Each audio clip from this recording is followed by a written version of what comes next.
I wanted to talk about the full moon coming up in Virgo, and it was really cool. As I was looking up these Sabian symbols, I sort of got taken for a journey. I'm also going to talk about Saturn moving into Pisces, because it's sort of a continuation of this full moon that we're about to experience. So the Sabian symbol for 17 degrees Virgo for the moon is a volcano eruption, the release of emotional blocks. And then for the sun, which is opposite the moon on a full moon, it's at 17 degrees Pisces, and this is an Easter promenade. We celebrate this with traditional public rituals. So I just am really feeling into rebirth energy with Easter, the resurrection, volcanoes, creating new land. And you think about when a volcano erupts, there's all of this ash and smoke coming out and the lava destroys everything in its path. And it eventually, if you're on an island with a volcano, it reaches the edge of the island and it falls into the ocean. And that lava crystallizes, it like solidifies in the ocean, and these rocks come tumbling down into the ocean. And then this island has expanded its land mass, and it's a rebirth, it's renewed. It's I'm feeling like really strong goddess energy, like that Pele energy. And this is the equivalent of like the inner work. We have this magma that lives deep within us that's just boiling and waiting to come to the surface.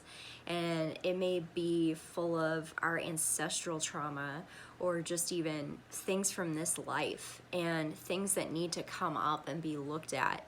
And as it comes up and out, it forms new rock that actually has crystals in it, which can be reprogrammed then from this knowledge that we've gained from looking at what was it I experienced in these past lives, or what is it that I've experienced in this life that needs to be released, or what are the patterns that my ancestors have experienced that want to be acknowledged and repatterned.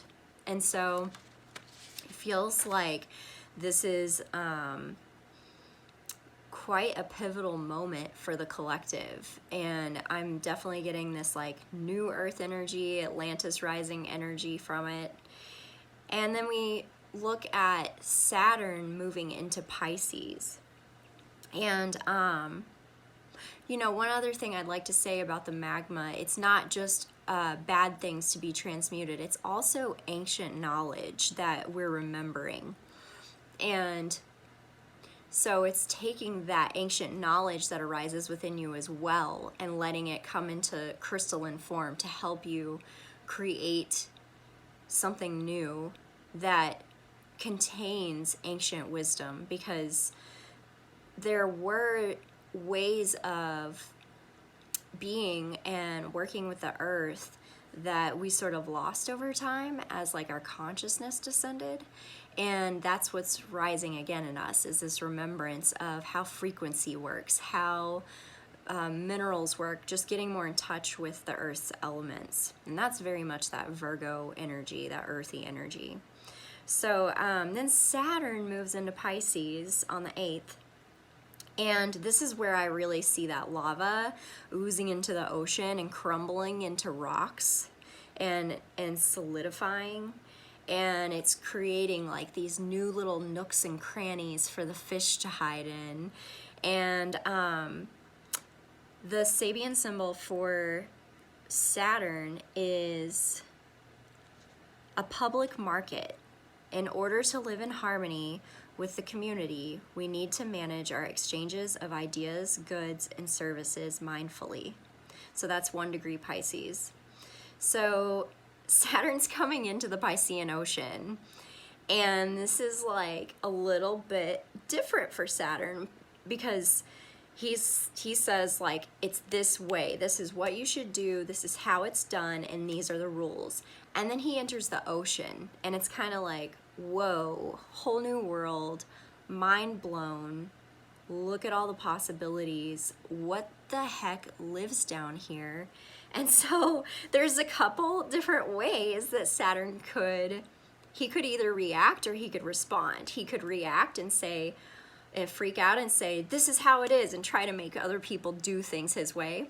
Or he could respond by just observing what's in the ocean, observing the behavior of the other animals, and allowing his perception to stay open to different possibilities. And then I see him like going down and collecting these volcanic rocks and building his own little castle or his own little temple. And this is where he'll go to like retreat and to take the ideas he's collected and start to work on them. And also to take space away from everything else that he's connected to in the ocean to create his own space, because the ocean it doesn't have many boundaries, and there's just so much down there. And it's, you know, Pisces is like, it's everything, and the Pisces energy can take on everything, take on too much. But with the power of Saturn and the boundaries and the walls, you can create that space for yourself. Like I see that, you know, like in fish tanks, when you see the little castle that the fish goes into, I see him hanging out in there, and he pops out to observe and gather information, and then he comes back in and he starts working on his plans.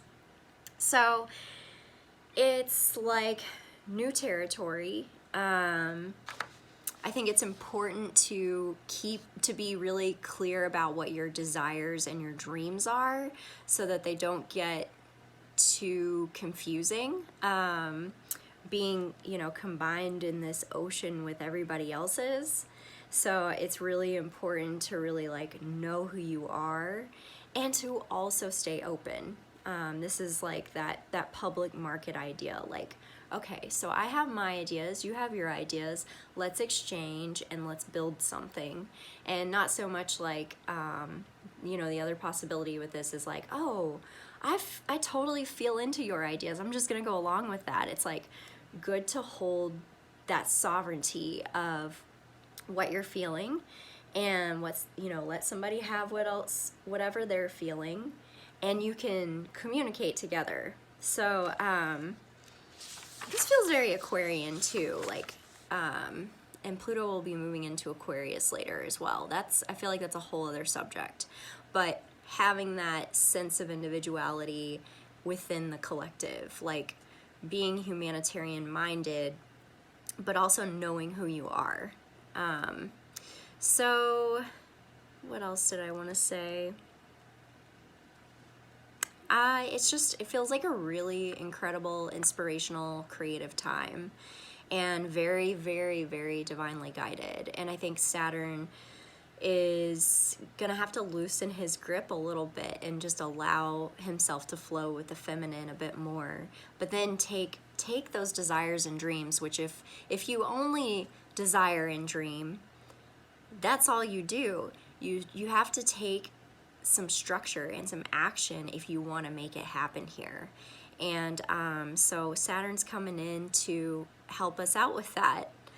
And if you guys are feeling this at all, or if you have any other insights, or you know, just little hints of inspiration or anything, I'd love to know, because I think this energy is just fascinating and exciting, and I'm really curious to see like how we see it play out in the collective and on the center stage. One other thing I forgot to mention, I was about to change shirts before I made this video, but I was wearing my MC Usher shirt, and I was like, oh my gosh, that's perfect Saturn and Pisces energy. I can't change shirts. You see, like with his drawings, it's artistic expression, but it fits in with mathematics and tessellation, and that's like a genius mastermind right there that can combine that masculine and feminine energy together to create these just like mind-bending illustrations. And I just wanted to share because I love MC Escher, and it just feels like he's so tapped into the Piscean consciousness. I'm pretty sure, I've looked at his chart, I'm pretty sure he has Pisces energy. And yet he takes it and he puts it on paper and makes it look real, you know, but it's this way that opens your mind and inspires you to look at the world a little bit differently. So anyway, I just wanted to add that on. Hope you guys have a great full moon.